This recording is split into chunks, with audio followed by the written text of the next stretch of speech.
Hi, I'm Kelsie LaSharr. I'm with Sageland Collaborative. I'm an ecologist and the Fence Restoration Program Manager.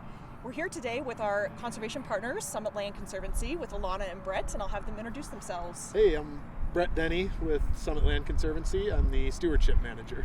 And I'm Alana McClements, and I'm the Stewardship Specialist at Summit Land Conservancy. All right, so today we're going to be talking a little bit about fences. So we're on one of your conservation easements. Tell me a little bit about what Summit Land Conservancy does and how you work with land conservation. Yeah, so this property is 86 acres. It was one of our first properties that we worked with the landowners in the Colville area. They purchased the property in 2010 and we placed a conservation easement on it in 2013. And so what that means is that this area that we're on is permanently protected. It can never be developed, and it is protected for farmland, open space, and wildlife protection.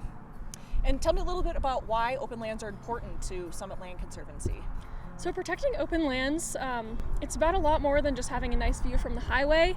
It's about protecting land for agricultural use, for open space for animal passage and animal habitat, and for water preservation. And especially here on Dog Holler Farm, we're right between the Uinta Mountains and the Wasatch Mountains, Weber River corridor.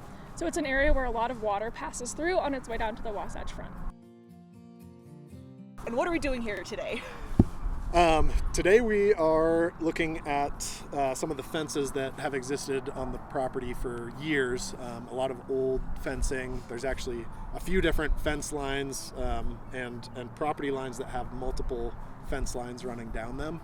So we're assessing some of those fences and seeing if we can modify or remove some of the fencing to make it easier for wildlife passage through the area.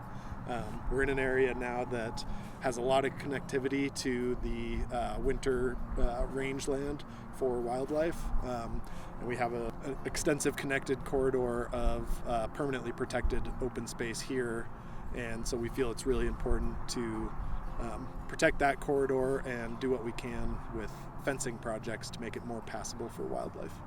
So tell me a little bit about problem fences. Why do fences cause an issue with wildlife? Yeah, so a lot of fences are in disrepair, as you can see from the fence behind us. There's a lot of loose wires. It's actually not even serving a purpose anymore. And wildlife are able to get entangled in those fences or trapped entirely. Sometimes wildlife get trapped in a fence that they're not able to jump over, and they get trapped in a specific area. And sometimes they get hung up when they try to jump over the fence, especially if they're spooked by a predator or a person or a car. So Brett and I, when we visit our rangeland properties, we've both seen wildlife carcasses hung up on fences. So it is a really big problem. I would say on this property in particular too, this year we had a really dry winter, not a lot of issues with wildlife being isolated into a small area. The last 2 years that wasn't the case. We had big snow years.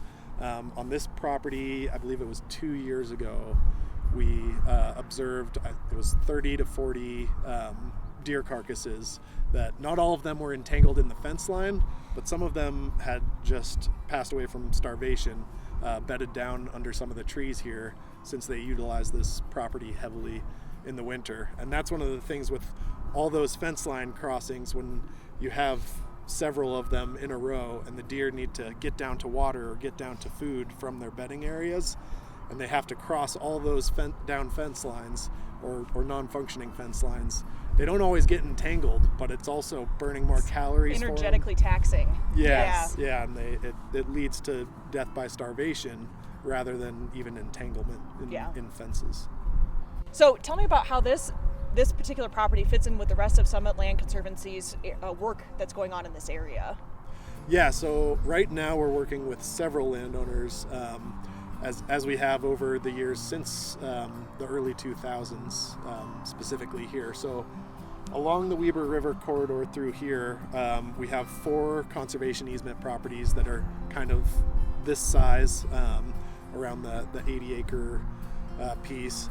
Once we get up into the hillside here, we have the corridor for wildlife that runs from the winter range down here up to the summer range. So right now we have about 6,000 acres that's permanently protected through this area. And we're working with landowners to get to just under about 20,000 acres right now that we have in projects that we think will finish in the next couple years. And so that becomes really powerful once we start doing these fencing projects, to have that landscape connectivity for permanently protected open space that is Summit Land Conservancy's mission. Well, thank you so much for meeting with me today and bringing us out to this property. We're really excited to be partnering with you guys. This is Connected Conversations on the Fence, and we hope to see you next time.